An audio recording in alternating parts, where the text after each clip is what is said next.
রিলেশনের আগে অতিরিক্ত পাগলামি করা ছেলে মেয়েগুলোকে কখনো বিলিভ করতে নেই। তারা আপনার ছবি তাদের মোবাইলের ওয়ালপেপারে দিয়ে রাখবে, ফেসবুকের কভার পিকে দেবে, আপনার নামে ফেসবুক পাসওয়ার্ড দেবে। আপনি ইচ্ছে মতো অপমান করলেও কিছু মনে করবে না। তাদের এসব কর্মকাণ্ড দেখে আপনার মনে হতেই পারে এত ভালোবাসে যে তাকে ফিরিয়ে দেওয়া যায় না। রিলেশন শুরু হয়ে গেলেই দেখা যাবে সব 180 ডিগ্রি অ্যাঙ্গেলে বেঁকে গেছে। রিলেশনের আগে যে মানুষটা পাগলামি করত তার মাঝে ডোন্ট কেয়ার ভাব চলে আসবে। তুমি ভাবতে বাধ্য হবে এই মানুষটা না জাস্ট পাগল ছিল আমার জন্য। রিলেশনের আগে যে মানুষটা তোমার সাথে প্রেম করার জন্য কান্নাকাটি করত, রিলেশন হওয়ার পর তার জন্য তোমার কান্নাকাটি করা লাগে। যারা অতিরিক্ত ভালোবাসা দেখাতে পারে ঠান্ডা মাথায় অতিরিক্ত অবহেলা করতে পারে। অবহেলার পর তোমার অসহায়ত্ব দেখে তাদের এতটুকু খারাপ লাগবে না, এতটুকুও না। কষ্ট পেতে পেতে খারাপ সময় দেখতে দেখতে আমরা একসময় অভ্যস্ত হয়ে যাই, স্ট্রং হয়ে যাই। খারাপ সময় আসলেও সেটা নিয়ে ভাবি না। কেউ ছেড়ে গেলেও কষ্ট লাগে না। কেউ ইগনোর করা শুরু করলেও পাত্তা দিলাম না। মুড নিয়ে নিজের মতো থাকা শুরু করি।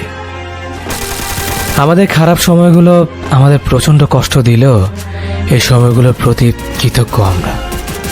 এই খারাপ সময়গুলো আমাদের মানুষ চিনিয়েছে, স্ট্রং করে তুলেছে। আজকাল যাই হোক, আমরা পাত্তা দিলাম না, মুড নিয়ে চলতে থাকি। তাই মাঝে মধ্যে এই খারাপ সময় আসা দরকার। অনেক কিছু শিখবেন। আমরা কেউই চুপচাপ স্বভাবের না। আমরা প্রত্যেকেই প্রচুর কথা বলতে পারি, প্রচুর আড্ডা মারতে পারি, তবে সেটা সবার সাথে নয়।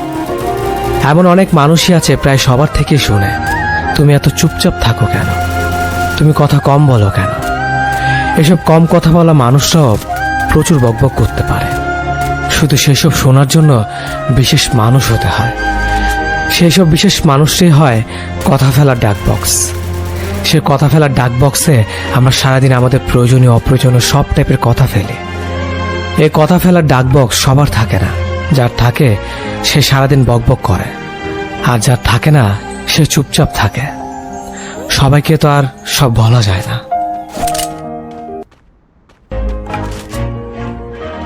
ভালোবাসার সিস্টেম চেঞ্জ হয়ে গেছে। আপনি ভালোবাসে অধিকার চাইবেন, কেয়ার চাইবেন, মায়া চাইবেন।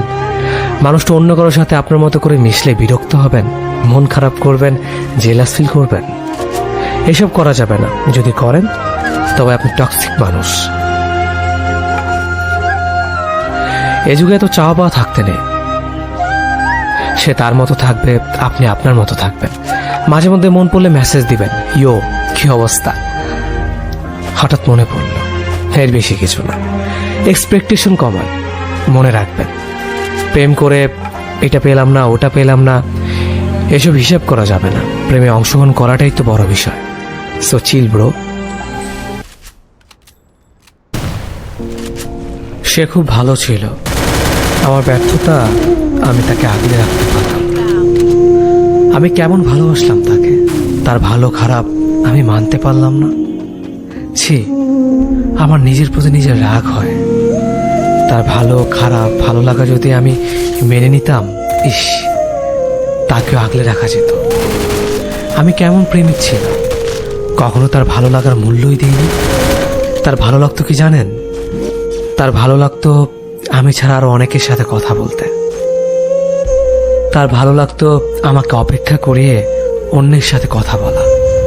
তার ভালো লাগতো আমি যেন তার রাগ ভাঙাই, আমার রাগ সে না ভাঙলেও চলবে। তার ভালো লাগতো ছেলে বন্ধুর সাথে খুব খারাপভাবে কথা বলা। তার ভালো লাগতো সবাইকে ছবি দেওয়া, কিন্তু আমি চাইলে হাজার বাহানা। তার ভালো লাগতো মিথ্যে কথা বলা। তার ভালো লাগতো পুরনো প্রেমিকের সাথে কথা বলা। তার কিন্তু আমাকেও ভালো লাগতো, সেটাও আমি জানতাম। তার ভালো লাগতো ঘুমের নাম করে আমাকে এড়িয়ে চলা। তার ভালো লাগতো আমাকে কষ্ট দেওয়া। আমি তার এসব ভালো লাগা মেনে নিতে পারলাম না। ছি, আমি কেমন প্রেমিক ছিলাম। এই জন্যই তো তাকে আগলে রাখতে পারলাম না। আসলে তার ভালো লাগার যে আমি মূল্যই দেইনি। মানুষের ভালো লাগাকে প্রাধান্য দেওয়া লাগে, না হয় সম্পর্কটিকে না। সম্পর্কে শুধুমাত্র একজনের ভালো লাগার জন্যই অন্য আরেকজন অন্ধের মতো ভালোবেসে যায়।